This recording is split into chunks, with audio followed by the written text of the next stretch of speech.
And it's Callum Singleton to break off. And of course a race to 6. Pleased to have Mark Shepherd here as well. And how do you see this one going in, Mark? Is this just a straightforward day at the office for Tom Cousins? Well, I think the group as a whole will be a straightforward day for the reasons you say. Only top 4 going through, so not too much jeopardy for the top players. Tricky first match though. Some 40 places between these two players in the rankings, but only really because Callum's only in his 2nd year as a pro, so still picking up points. Tom Cousins has obviously picked up tournament after tournament over the last couple of seasons.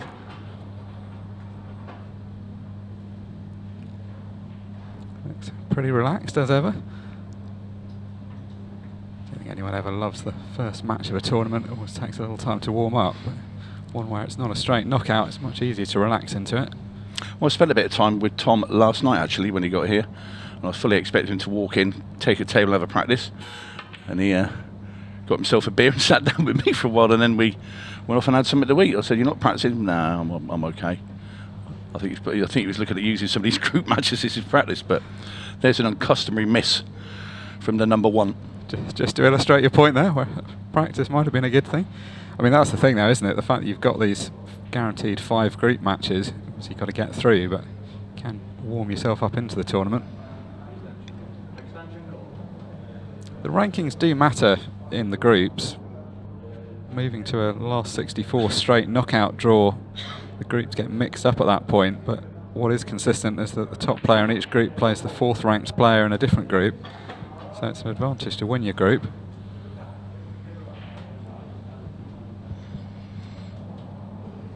Callum Singleton yet to win any silverware with Ultimate Pool, but he has been in one Pro Series final, or at least yet to win any silverware in the pro ranks. He won in the Challenger Series, which is how he got promoted into those pro ranks.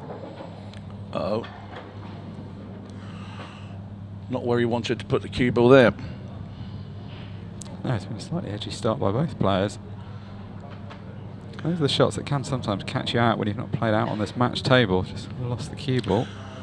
Also first match of the entire weekend, and I know some of the players have travelled this morning to get here when I made that mistake early in my career where I thought I could just wander up the road, and all of a sudden you get a couple of problems on the motorway or anything like that, and you're coming in the last second and running straight to the table, and that's not great preparation for me.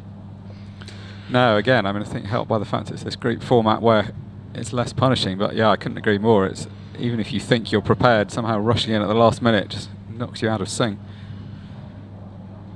Great recovery pot there from Callum. To chase this finish a bit, but it's just about making the ball still. Yeah, if he does get this, it'll be a tremendous finish from where he's landed with the cue ball, because he's barely been in position. He's pulled out some great pots. Such a good player as well, Callum. Yeah, that year, a couple of seasons ago when he won the Challenger division, he was one of the fancied players, but still to win a tournament like that, or to win a series of tournaments like that was a difficult finish there, wasn't it? He was never really, the last 4 balls, he was never anywhere. And now an absolute practice position for Tom. Those 2 balls to the middle can be made into a plant. They're not absolutely dead set, but near enough.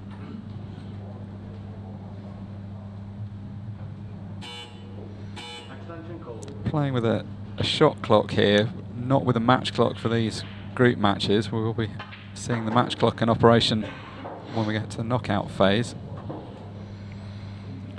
Tom there using all of his extension just to make doubly sure that he's picked his path.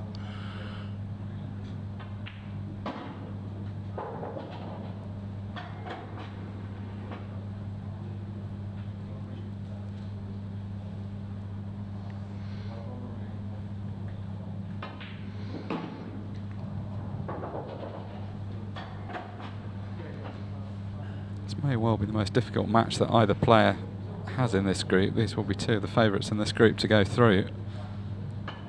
Whoever does win it, it's a nice confidence builder and gets you some good early points. Yellow was knocked in with a bit of authority by Cousins. Now simple tracking with the cue ball to get on the yellow in the centre. and the black will be as straightforward as they come.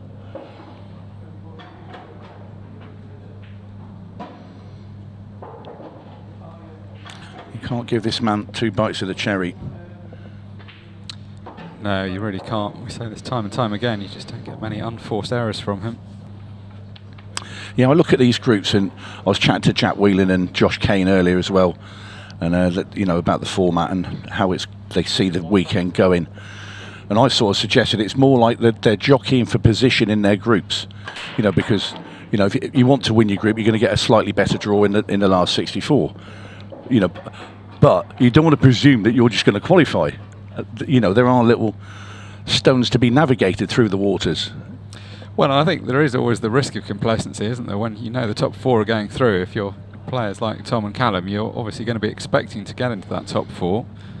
But if you do lose your first couple of matches, suddenly you do get yourself under pressure. Yeah, the running order is quite interesting in some of these groups. So you can have, let's say, somebody wanted to say, when you've got 4 pros in the group, say the bottom ranked of the 4, and then there's nothing to choose really between all of them. You know, obviously there's a big distance between Tom and the rest of the field most of the time, but if that 4th ranked player was to lose his first 3 to the other pros, then those 2 matches against what you consider the unseeded players, all of a sudden, if you crash and burn in one of those, you're waving bye-byes. As ever, there are some good qualifiers, generally 2, sometimes 3 qualifiers in each of the groups, but a lot of them are people with a lot of match experience. There's not going to be any easy matches out here.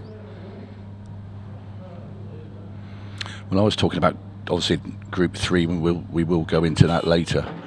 But just to tell you, Scott Pope, who plays for England, and he plays on the Challenger Tour, very, very good player.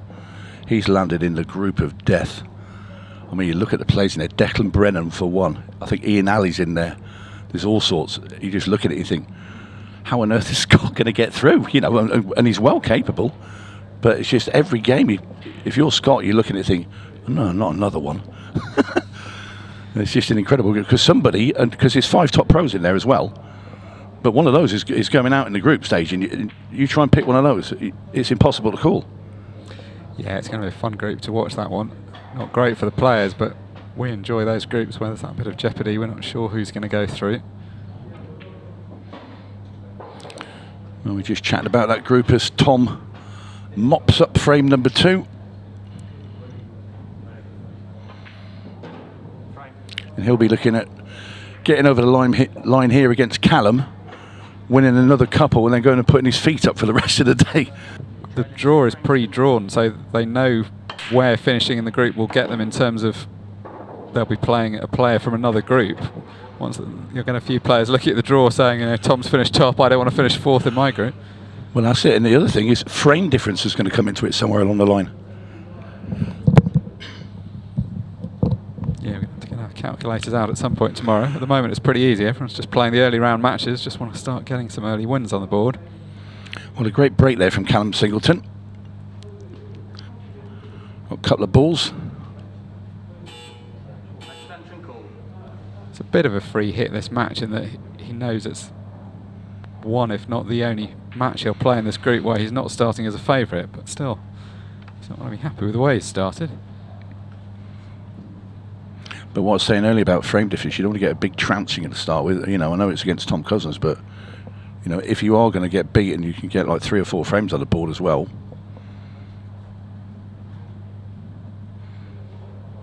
Yeah, there's every chance of players ending up with quite a similar record, so the frame difference may count as an extra win.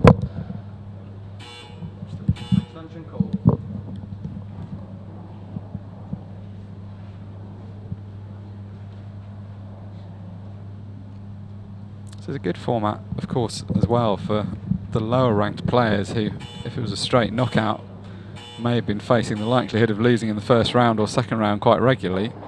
Guaranteed at least 5 matches. If you finish in your top 4 of your group, 6 matches minimum, so makes it worth the trip when you're guaranteed that much pool.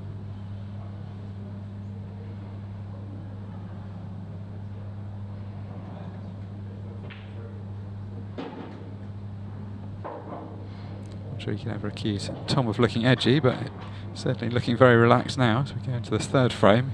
Well, Callum would be annoyed here because this was was supposed to be his visit to the table on these reds. He missed that red at the top of the table, and now Cousins is going to be striding off into the sunset. 3-0 written all over it. The only positional shot he'll have to play is to get for the 8-ball, and the fact that the right-hand side of the table is largely unoccupied means there's quite a lot of margin for error for him. Just going to use the cushion, a little bit of left-hand side on this. Send the cue ball towards that right-hand centre.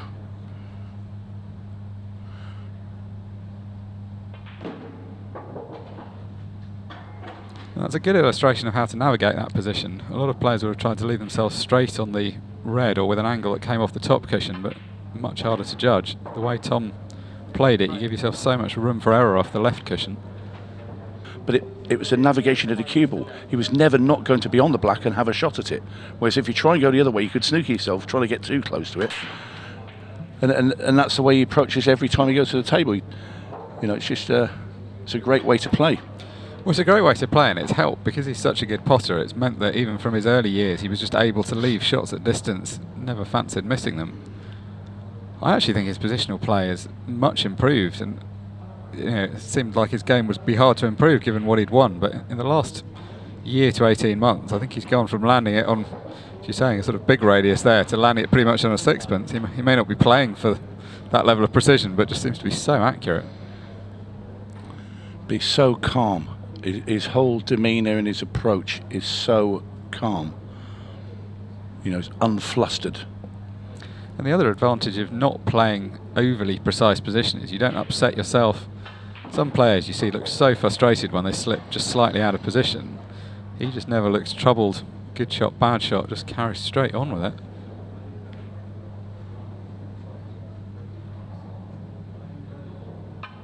It's just so dispiriting if you're the opponent. We've all been in that position, but you just sit there watching Tom, and it's just you just can't see where the chance is coming from. He's such a nice guy as well. He's a real likeable fella. You know, so he's not like, you know, you get certain players that fantastic players, but you know, you can see it's in the temperament, maybe they're a little bit fiery, or you know, you can get to them if you get in front. You can see the disappointment when they miss a shot, and you think, right, I can get under your skin a bit here.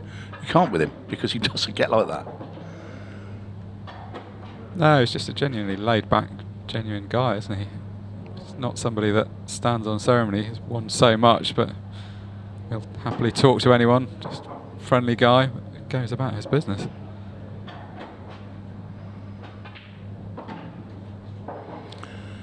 I mean, even shots like that, there was nothing really to that shot, but just the level of precision. 4-0 to Cousins. That world final was incredible as well, that turnaround. Yeah, Ronan McCarthy against Carl Sutton. Ronan pulling out that remarkable comeback. Such a quality final as well.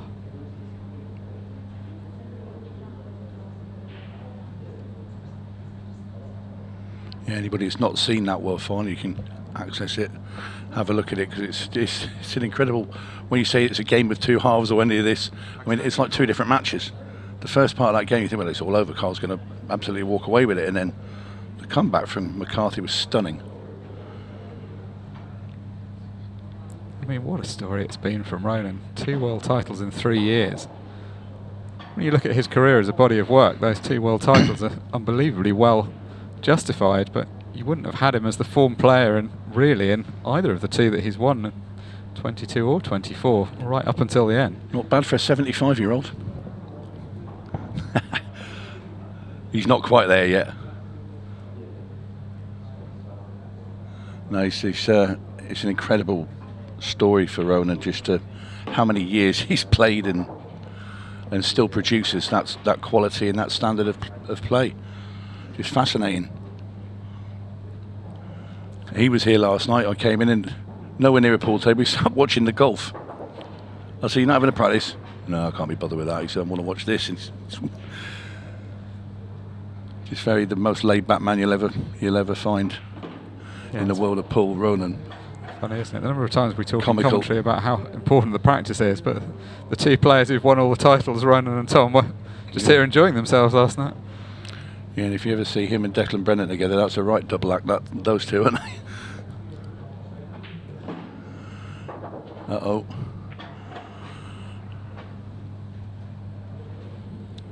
You can see how annoyed he is from how quickly he's got down and played that shot. Snooking himself again, is he? It's almost just embarrassment. I mean, he's played the right shot, but you see from the speed he played it, he was just frustrated. That was an annoying shot as a player to get wrong positionally, because he had plenty of room down the left-hand side of the table. Just caught the red a bit thick, which is how he drifted towards the 8-ball. There's an easy safety at the top for Tom, should he choose it. Yeah, in any rule set, this is a bad position, but in international rules, you just never expect to see that 8-ball again if you're sitting in Callum's seat. Well, it's a sort of shot to nothing. He did play to pot it, but he knew he was not leaving anything at all with the cue ball, and that's sort of a flailing arm. That's only going to be a loss of turn. This is as frustrated as I've ever seen Callum out there.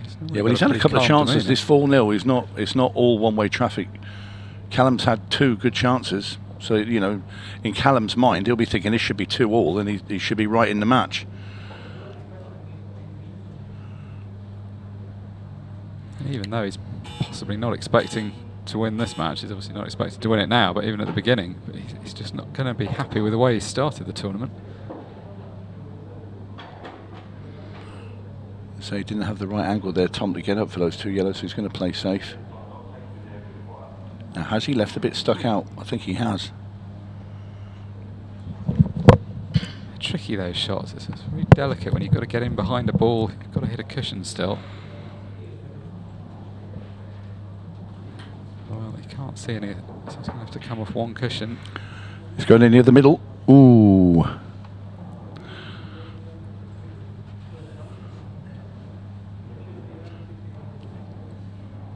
Now you'll see Tom probably just use the cushion here, play it with the left-hand side, cue ball towards that middle, the other side of it, and off the rail, perfect.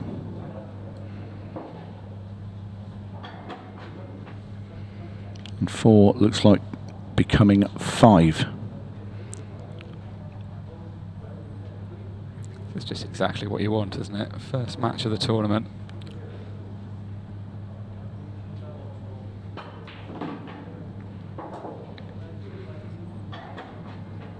Had to cue that ball. It wasn't a difficult shot, but had to make sure he got hold of the cue ball. And as if he needed this 8-ball any easier, dead straight on it. It's been an impressive start. 10 ultimate pool titles already. He's got to go into this tournament starting as the favourite, even though it's a 96-man field.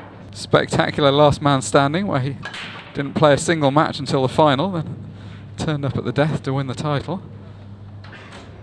And that's all you have to do at that. Timing is everything. Yeah, I mean, it was a sort of lucky win in the way it played out, but he's a player that's been knocking on the door for a long time, so only a matter you can't deny him. You can't deny him the title.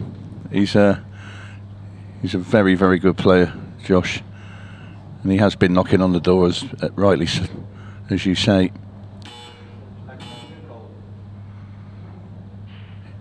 Another lad I saw, he was here bright and early this morning, all dressed and ready to go, was Josh.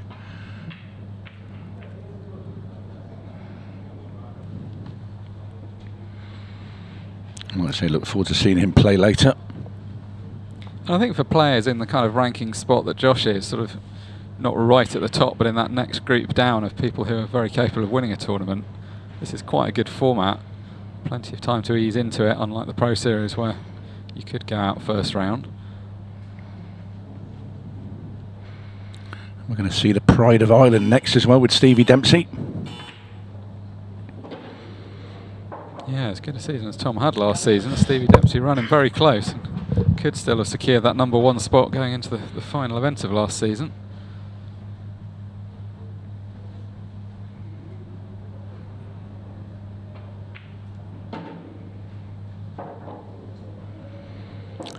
They moved that black away from the yellow, and he knew he's always going to leave himself something. If he chooses to, he could play the little plant at the top of the table with those yellows. Might be a little bit too close to that yellow into the left-hand centre. So upstairs he will go.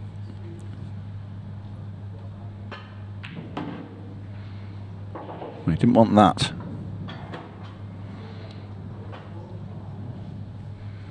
Always knew that the second ball was going to go away from the pocket, so I was trying to play back for position on a choice of balls at the bottom of the table. Yeah, I think you want to screw back a bit further, Mark. It's not terrible. He has still got a shot, but it's a much thinner shot than he wanted. Well, this is no gimme. Super pot.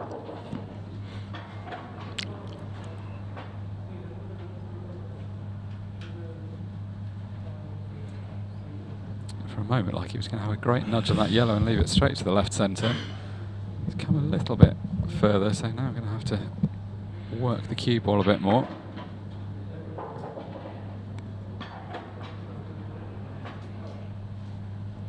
Unlike the first few frames of this match where he had the cue ball exactly where he wanted it at all times, he's having to travel around a bit this clearance.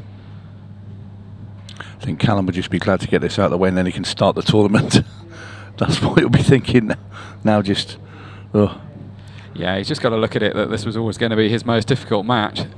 It's not how he wanted it to go, though. No, he'll be annoyed with himself because he has had a couple of genuine chances, you know, before Tom as well in those 2 frames that he did sort of mess up a little bit.